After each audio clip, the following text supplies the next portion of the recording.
um assunto tão importante, tão necessário para os dias atuais, onde as doutrinas bíblicas às vezes estão ficando de lado, ou não se sabe nem exatamente quais são as doutrinas ou as doutrinas fundamentais da fé cristã. É sobre isso que nós queremos falar com você.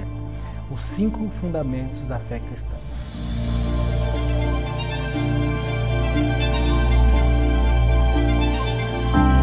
Sejam muito bem-vindos a mais uma transmissão da Escola Bíblica da Família.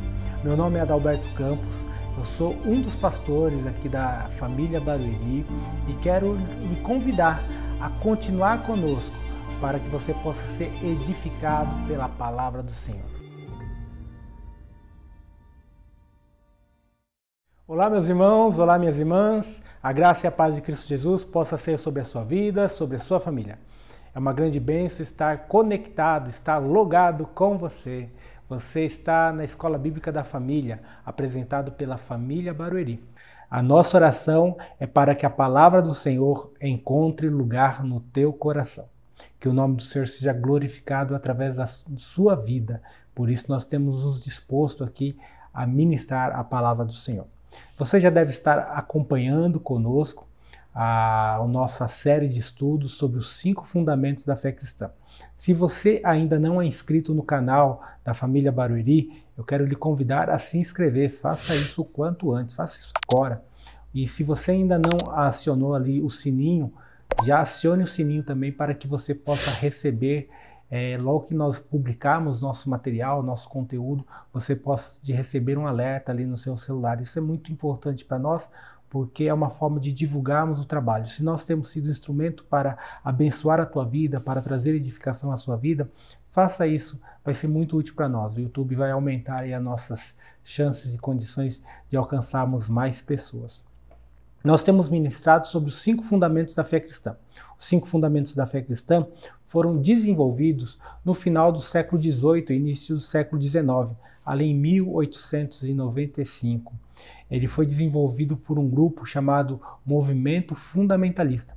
Foi um grupo de irmãos nos Estados Unidos, de várias igrejas dos Estados Unidos, que se levantaram contra a teologia liberal, que estava vindo com grande força e desestruturando a fé de muitos irmãos. E por isso o movimento fundamentalista desenvolveu 5 fundamentos da fé cristã, onde esses 5 fundamentos firmam aquilo que não pode sair, aquilo que não se discute. Esses 5 fundamentos são base para a fé cristã, que são eles: a infalibilidade e inerrância da Bíblia, a divindade de Jesus Cristo, o nascimento virginal de Jesus, a morte expiatória de Jesus na cruz e, por último, a ressurreição corpórea de Jesus e sua volta. Na última semana, nós apresentamos o segundo dos 5 fundamentos da fé cristã, que é a divindade de Jesus Cristo. Fundamento este que abre a única porta possível para nos dar acesso irrestrito a Deus. Não há outra forma de se chegar a Deus senão através de Jesus Cristo, o Deus Filho, onde nós vimos as declarações diretas que comprovam a divindade de Jesus Cristo, além de sinais que manifestam os atributos divinos, a pessoa de Jesus Cristo. C.S. Lewis, um escritor muito importante de nossa era, ele fez a seguinte afirmação: sobre a divindade de Jesus Cristo, nós temos 3 opções. Ou nós afirmamos que Jesus é louco, ou era um louco, ou Jesus era um charlatão, ou ele era Deus. Pois se Jesus afirmava, conforme no estudo anterior, Jesus afirmava que ele era Deus. E ele morreu por ser Deus, ele morreu por conta desta afirmação. E se ele não é Deus, ele era um louco. Ou então, você pode afirmar que Jesus era um charlatão, porque se ele afirmou ser o que ele era, e ele não era, ele estava buscando enganar as pessoas, ele era um charlatão. Então você não pode querer sim embasar sobre aquilo que é de moral que ele falou, pois ele era um charlatão. Ou então você tem a terceira opção. Se ele afirmava que ele era Deus e ele não era charlatão e ele não era um louco, você só tem uma outra opção, uma única opção: afirmar que Jesus é Deus. Então conforme a material que apresentamos na última semana, Jesus é Deus. Apresentamos ali as provas bíblicas a respeito da divindade de Cristo. Na aula de hoje, nós iremos trabalhar sobre o terceiro dos 5 fundamentos, que é o nascimento virginal de Jesus. Fundamento que nos aponta para a promessa divina, para o cumprimento da promessa divina. Em Mateus capítulo 1, versículo 18 ao versículo 23, assim: Ora, o nascimento de Jesus Cristo foi assim. Estando Maria, sua mãe, desposada com José, sem que tivessem antes coabitado, achou-se grávida pelo Espírito Santo. Mas José, seu esposo, sendo justo e não querendo infamar, resolveu deixá-la secretamente. Enquanto ponderava nestas coisas, eis que lhe apareceu em sonho um anjo do Senhor, dizendo: José, filho de Davi, não temas receber Maria, tua mulher, porque o que nela foi gerado é do Espírito Santo. Ela dará à luz a um filho, e lhe porás o nome de Jesus, porque ele salvará o seu povo dos pecados deles. Ora, tudo isso aconteceu para que se cumprisse o que fora dito pelo Senhor por intermédio do profeta. Eis que a Virgem conceberá e dará à luz a um filho, e ele será chamado pelo nome de Emanuel, que quer dizer Deus conosco. Este é um dos textos, são 2 textos, o texto de Lucas e o texto de Mateus, que apresentam o nascimento de Jesus e apresentam o princípio a respeito do seu nascimento virginal. O nascimento virginal de Jesus, ele é o primeiro assunto abordado no estudo que trabalha a humanidade de Jesus. Evidentemente que por uma questão de tempo e propósito, nós não iremos falar sobre a humanidade de Jesus diante de todos os argumentos que poderíamos apresentar. Mas vamos falar do primeiro argumento e o mais significativo, que é um dos 5 fundamentos da fé cristã, que é o nascimento virginal de Jesus. Pois as Escrituras afirmam claramente que Jesus foi concebido no ventre de sua mãe, Maria, por obra miraculosa do Espírito Santo de Deus, e sem um pai humano. Isto é ponto pacífico, isso é ponto cabal para a nossa fé, para o princípio da nossa fé, para o fundamento da fé cristã. Depois da ressurreição de Jesus, que nós iremos abordar sobre a ressurreição de Jesus na última aula dessa série de estudo, o mais debatido e controvertido acontecimento sobre a vida de Jesus é o seu nascimento virginal. É o meio pelo qual Jesus assumiu a sua forma humana. No século 18 ou 19, já no início do século 20, eu falei errado lá no começo, eu falei século 18, no final do século 19, início do século 20, 1895, o nascimento virginal de Jesus foi extremamente combatido pela teologia liberal, se tornando o centro dos debates dos fundamentalistas contra os pós-modernistas. O pós-modernismo ali estava dando início, do modernismo para o pós-modernismo era um momento de mudança, não é? Com a Revolução Industrial. Então, os fundamentalistas insistiam na doutrina e na crença, que essa crença era essencial, ou seja, o nascimento virginal de Jesus era essencial para a admissão da fé cristã. Já os modernistas, ali já transformando o movimento pós-modernismo, eles rejeitavam, considerando que essa doutrina não era essencial, e reinterpretavam as Escrituras como uma forma não literal, ou seja, a Bíblia não é literal. A Bíblia é figurada e trazendo um grande problema e desvalorizando o princípio da inerrância e infalibilidade do texto sagrado. Nosso propósito é o de firmarmos que a concepção de Jesus, a concepção virginal de Jesus no ventre de Maria, não foi uma consequência de uma relação sexual, como é o natural, como é o comum.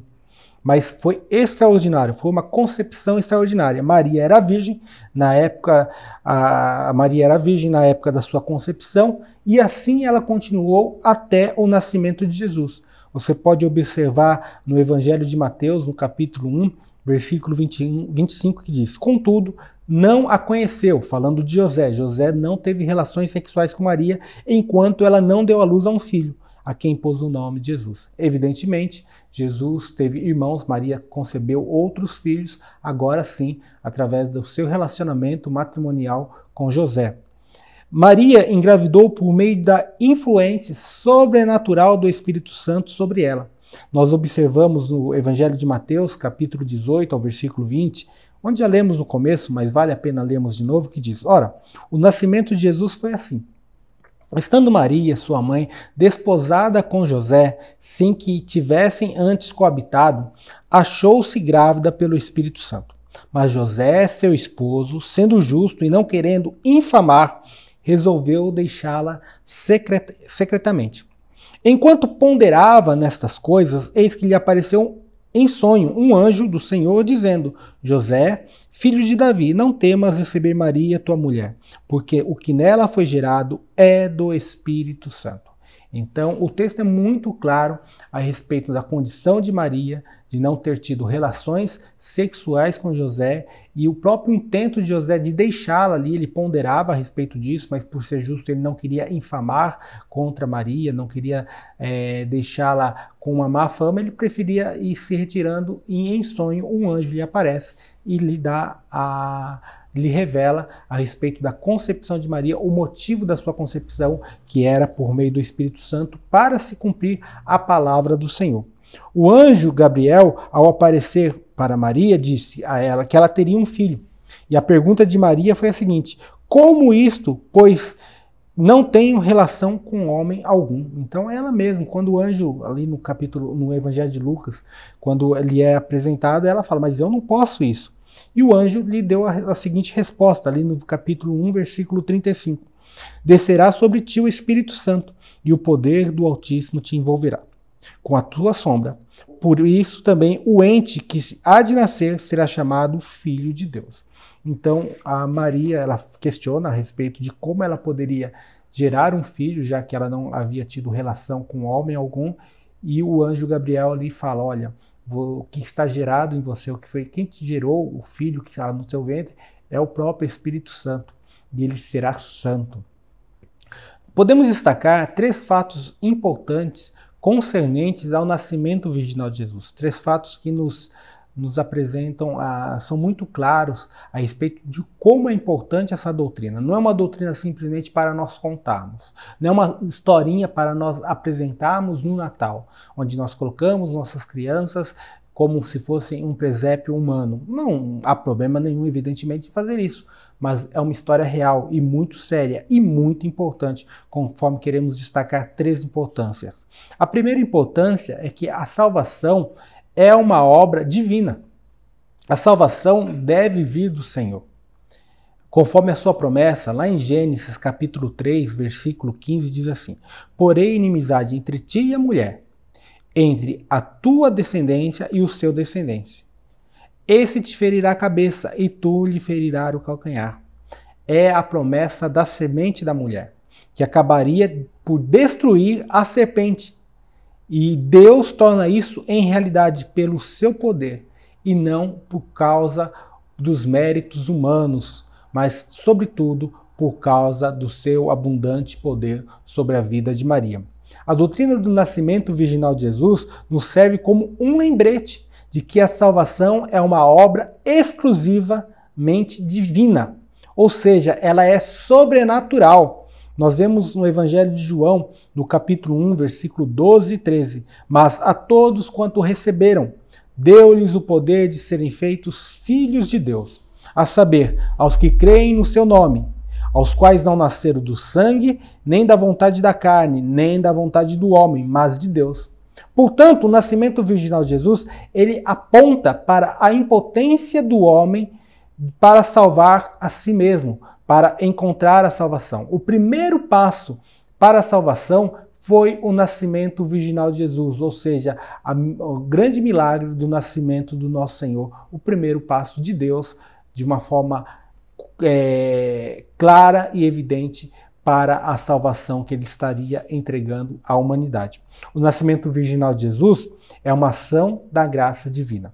Já em Maria, então Maria é a primeira agraciada por essa salvação, pois não havia nenhum mérito especial, senão a sua fé e dedicação. Maria ela evidentemente ela é agraciada pelo Senhor, mas não por um mérito divino. Sim, havia um mérito pessoal. Evidentemente, havia fé, havia dedicação por sua parte.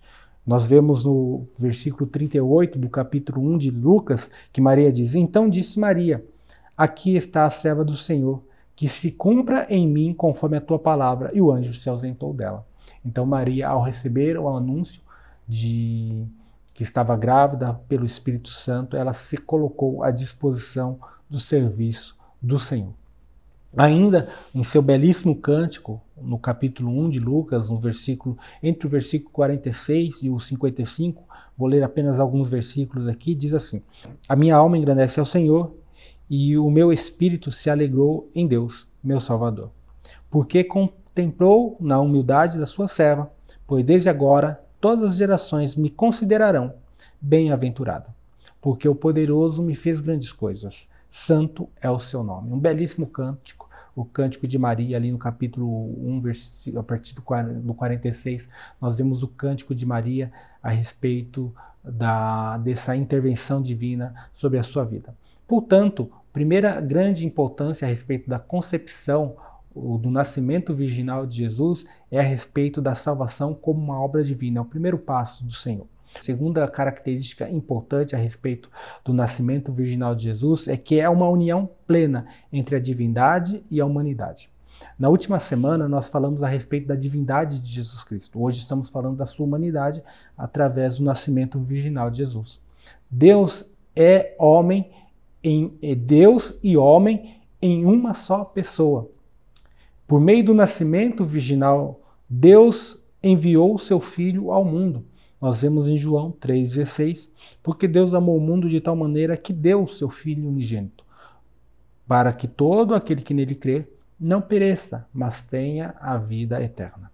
Portanto, o nascimento virginal de Jesus é a forma mais clara de unir a humanidade e a divindade em uma só pessoa, fazendo Jesus plenamente Deus e plenamente homem. Conforme nós vimos na lição anterior, se você não assistiu às primeiras aulas, eu lhe convido a assistir. Isso é muito importante, até para dar sequência ao nosso estudo de uma forma bem clara.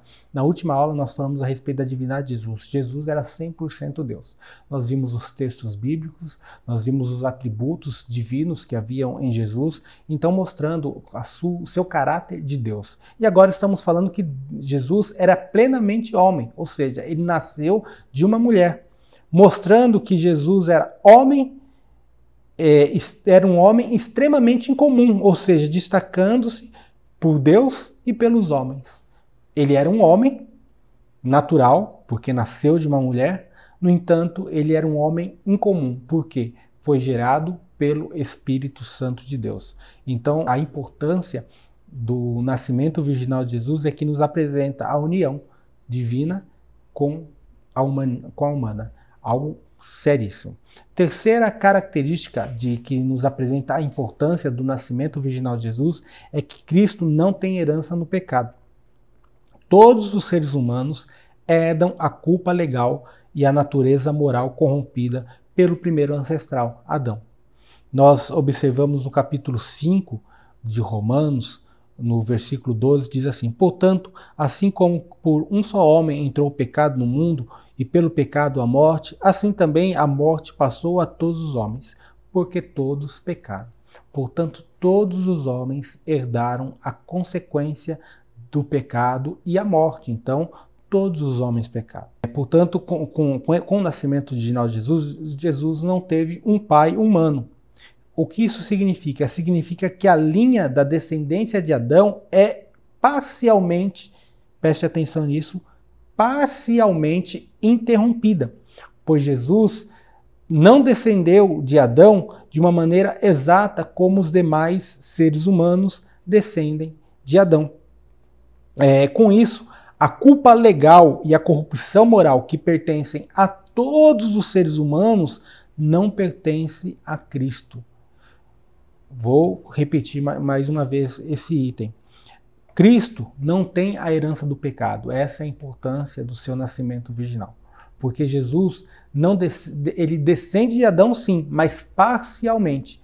Portanto, a herança do pecado é quebrada sobre ele. Essa ideia parece estar bem clara quando o anjo Gabriel declara a respeito do nascimento de Jesus para Maria. Ele diz: descerá sobre ti o Espírito Santo, e o poder do Altíssimo te envolverá com a sua sombra. Por isso também o ente santo que há de nascer será chamado Filho de Deus. Então, foi a forma de Jesus nascer diretamente como Filho de Deus. Por isso, nós somos adotados. Jesus é o Filho unigênito do Pai. Jesus é da sua origem direta do Pai. Nós não. Nós fomos adotados. Então, nós recebemos a herança por adoção do Senhor. Atenção. Preste muita atenção nisso. Nós não queremos afirmar que a transmissão do pecado só se faz por meio do Pai. As Escrituras elas não fazem essa afirmação. Nós não podemos afirmar que a culpa do pecado é do Pai, é do homem. Não é isso, tá bem? O que nós estamos afirmando é que neste caso, um caso específico do nascimento do nosso Senhor, a linha contínua da descendência de Adão foi interrompida, sendo assim Jesus concebido pelo Espírito Santo. No versículo 35, liga a concepção de Jesus, a Maria, pelo Espírito Santo, com a santidade e a pureza moral de Jesus. Por isso que ele fala, ele será santo. Uma pergunta importante, por que Jesus não herdou a natureza pecaminosa de Maria? Afirmamos, não é o pai que apresenta ou que impõe a culpa no homem, não é exatamente o pai. É o pai e a mulher, é a natureza do homem. O que ocorre é o seguinte, a obra do Espírito Santo em Maria evitou não só a transmissão do pecado do pai humano, mas também de maneira miraculosa a transmissão do pecado de Maria, conforme nós observamos em Lucas 1,35. Descerá sobre ti o Espírito Santo. O poder do Altíssimo te envolverá com a sua sombra. Perceba que Maria, como uma mulher comum, como qualquer outra mulher de sua época, ou mesmo fora de sua época, ela tinha o pecado, ela havia pecado. Por mais piedosa que ela pudesse ser, havia pecado sobre ela. Mas a obra miraculosa da concepção do Espírito Santo na vida de Maria não apenas fez com que ela concebesse Jesus Cristo, mas também a envolveu. É muito poderoso esse texto. O poder do Altíssimo te envolverá com a sua sombra. Então, esse invólucro de Jesus, do Espírito Santo na vida de Maria, fez com que Jesus não herdasse o pecado conhecido como o pecado original sobre a sua vida. Por isso Jesus ele é destacado como santo, sem pecado. Ok? Espero que esse ponto esteja muito claro para você. Isso é importante. É um ponto que faz toda a diferença para as nossas vidas.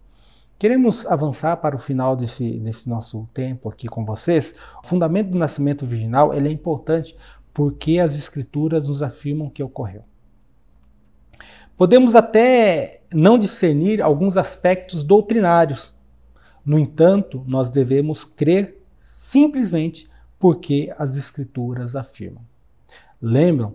Primeiro fundamento da fé cristã, nós estamos tratando a respeito da inerrância e infalibilidade das Escrituras. Pois bem, quando nós falamos da inerrância, toda a nossa doutrina, todos os nossos fundamentos têm a sua base na Escritura. Então, se a Bíblia diz que ocorreu, é importante crer que aconteceu. Porque não crer é repudiar a autoridade da Bíblia. E repudiar a autoridade da Bíblia é estar totalmente na contramão, não dá nem para ser parcialmente na contramão, né? Ou se está na mão correta ou se não se está. É você estar fora do propósito de Deus, avançando para o distanciamento do Senhor. Então, a Bíblia afirma, primeiro ponto, a Bíblia afirma que Jesus nasceu de uma virgem. Ponto. Cremos porque a Bíblia afirmou. Por que é importante? Porque é uma obra divina. Porque ali apresenta a união do divino com o humano, porque Cristo não tem herança no pecado. Ótimo, isso são os pontos que nós abordamos e precisamos crer. Ter dificuldades no entendimento, isso é muito natural, irmãos. Já falei uma vez, e vou falar muitas outras vezes, nós não temos a pretensão de responder todas as perguntas, mas nós temos convicção de que o Senhor nasceu de uma virgem. Nós não temos condição de responder todas as perguntas, mas nós cremos que a Bíblia é a palavra de Deus. Ok? Que a palavra do Senhor encontre lugar no teu coração. Essa é a nossa oração. Esse é o motivo de nós nos dedicarmos aqui nesse tempo de estudo, de meditação na palavra de Deus. Fique atento às nossas aulas. Mais uma vez eu quero lhe convidar a assistir às aulas passadas. Nós temos outros assuntos que foram ministrados. Tenho certeza que o Senhor vai falar ao seu coração. Na próxima aula nós iremos para o quarto fundamento da fé cristã. Estamos chegando ao final. São 5. Semana que vem falaremos do quarto fundamento da fé cristã, que é a morte expiatória de Jesus na cruz. Esse fundamento aponta para a nossa necessidade salvífica e a única solução possível para sermos salvos, Jesus Cristo, nosso Senhor. Então fique ligado. Se você tiver alguma dúvida, eu estou à sua disposição. Certamente os membros da família Barueri têm o nosso contato. Ou então você nos procure através das mídias sociais, aí você pode nos encontrar. Meu nome é Adalberto Campos e você deve nos encontrar no Instagram, YouTube, Facebook, enfim. Eu estou à sua disposição. E também o contato da Igreja Cristã da Família em Barueri. Também você deve encontrar os nossos contatos ali, tá bem? Deus te abençoe. Tenha uma semana abençoada na presença do nosso Senhor e até a próxima transmissão, se assim o Senhor permitir.